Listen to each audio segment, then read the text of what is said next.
Of course, for those who are in the audience in the gallery, the question is probably, what does this guy know about the National Women's History Month, and certainly what does he know about women in general?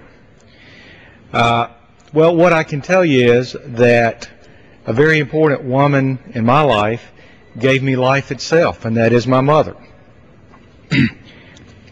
She passed away many years ago, but obviously she's someone I could never forget. I have a wife of almost 32 years, and I also have two daughters, one of whom is gifted to me two grandsons. So I think I know something about the appreciation of women when it comes to the National Women's History Month. Let me just mention about abortion and my pro-life stance.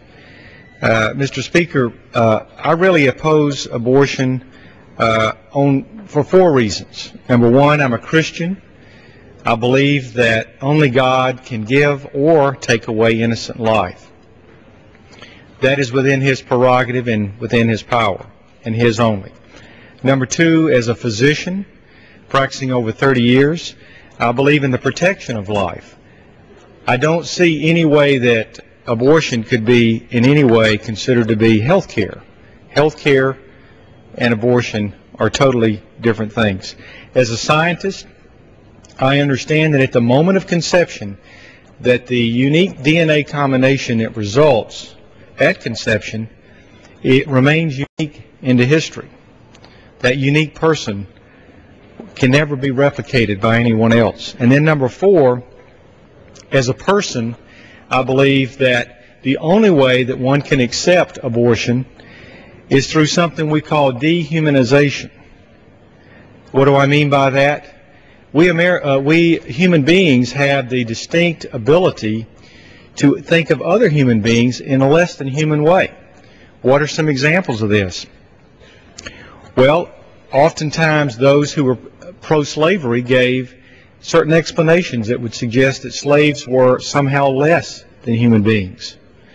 And certainly during pre-World War II period and during World War II, we know that the Nazis used a similar characterization in order to justify what they did to the Jewish people and many others. And I think that we have to deal with that today, that to accept taking innocent life, even if it's preborn, requires dehumanization. And I think we need to come to that recognition. If we accept that the unborn child is indeed a human, then I don't see any way we can justify taking that innocent life. I also stand today, Mr. Speaker, to just briefly mention that I think abortion is exploitive of women. And there are a lot of reasons for this, and I'll just speak to the area of health care.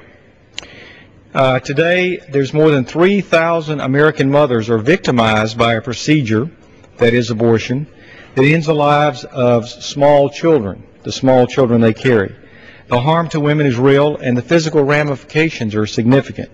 As a physician, I can tell you that women who have abortion are more likely to experience infertility, ectopic pregnancies, stillbirths, miscarriages, premature births than other women who've not had abortions.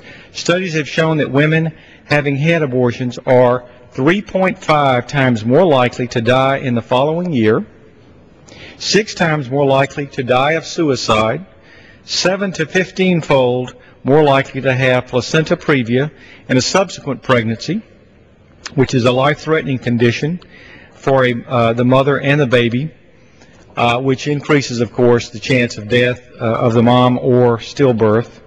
Twice as likely to have preterm or post-term deliveries, and preterm delivery increases the risk of neonatal death and certainly handicaps.